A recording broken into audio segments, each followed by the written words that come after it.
Hi everyone, in this video I'm going to discuss about the builder design pattern. So what is the builder design pattern? The builder design pattern is the creational design pattern designed to provide the flexible design solution to the various object creation problem in the object-oriented software. Separate a construction of the complex object from its representation so that the same construction process can create the different representation. The process of the construction an object should be generic so that it can be used to create a different representation of the same object. So we will take one example. Suppose I have to build a house, right? And I have different requirement building the house with garage, building the house with swimming pool, building the house with fancy statue, and building the house with the garden. So I will create a class of the house, and I need to create the different constructor, right? To create the house object, right, with the swimming pool, with the garden, or with the fancy statue or garage. So I need to create the different parameter with the constructors. That would be the overload constructor. So that requirement can change and multiple different type of the house is required. So I need to create multiple constructor and different type of the parameter it will pass. So when I will create a object, the house with the swimming pool, I need to pass the parameter in the constructors, the swimming pool related parameter, right? But rest of the like garage or fancy statue and garden parameter will be blank or null, right? So this will simply, if you're trying to create the object, right, in different object, it will be very difficult. So through the builder design pattern, we can simplify this of creating the different object. We'll take one more example. This pattern is used by the fast food restaurant. So if you see that this customer, right, cashier is the director and restaurant crew is the builder. Okay. So when we give the order, right, for the kids meal, can return, right? So build the burger, right, and build any other like coke, fries, okay, and track and build, and you can get the meal. If you want to build a software, right, and that accept the customer detail and store them into the database, the customer is shown in a form that they accept the mandatory and the optional field. Okay, the mandatory field is we have just considered the first name, last name, primary email, primary mobile number, and your country name. This is the mandatory field for the customer on the form. And some of the optional field is there on the form, that is the middle name, secondary email name, secondary mobile number, and postal code. Okay. When you create a customer class with the mandatory and optional attribute, okay, listed above, we create a constructor that accepts the above attribute, right? When you create the object of the customer, at that time we need to when you create the object, we need to call the constructor, right?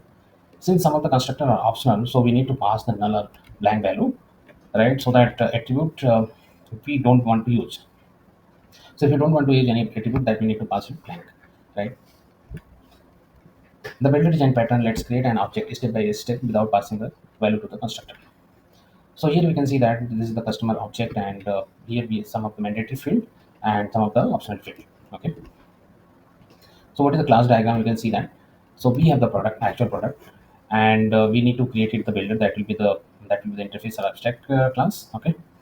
And then that builder we need to implement to the concrete builder. Okay. And it will that concrete builder will return the product.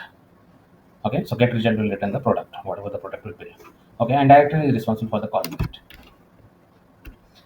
So we'll see that here the what are the like the key things are involved in this, like director, builder, create builder, and product. Okay, so we'll see here what is the use of the product. The product class define the type of the complex object that is being generated by the builder pattern.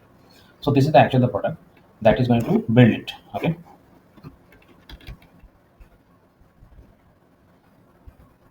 then what is the next builder? The builder class defines the type of the complex object that can be generated by the builder pattern.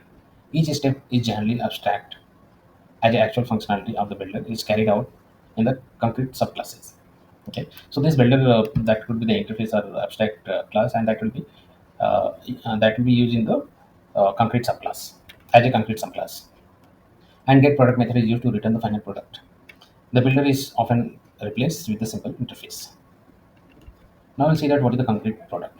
So in the concrete product, we will inherit the builder, right? That is the builder is nothing but the interface or abstract class. Okay, so concrete product, there may be any number of the concrete builder classes, okay, inherited from the builder. These classes contain the functionality to create the particular complex object. Now we'll see that what is the director role in this. So director class control the algorithm that generates the final product object. Director object is instantiate, and it construct the method is called, okay, and method input the parameter to capture the specific concrete builder object that could be used to generate the product. And director then call the method of the concrete builder in the correct order to generate the project object. On the completion of the process, the get product method of the builder object can be used to return the product. Now we'll see that what is the advantage of the builder design pattern. So there's no doubt the number of the line of the code will increase when you create the build when you write the code for the builder right design pattern. Okay, and at least it will be the more number of the line will be there, but the effort pay off in terms of the design flexibility and much more readable code. The parameter of the constructor are the reduced and the provided a highly readable chain method call. This way, there is no need to pass the null or option parameter to the constructor while creating the instance of the class. It provides better control over the constructor construction process. It supports changes in the internal representation of the object. It provides a clear separation between the construction and the representation of the object.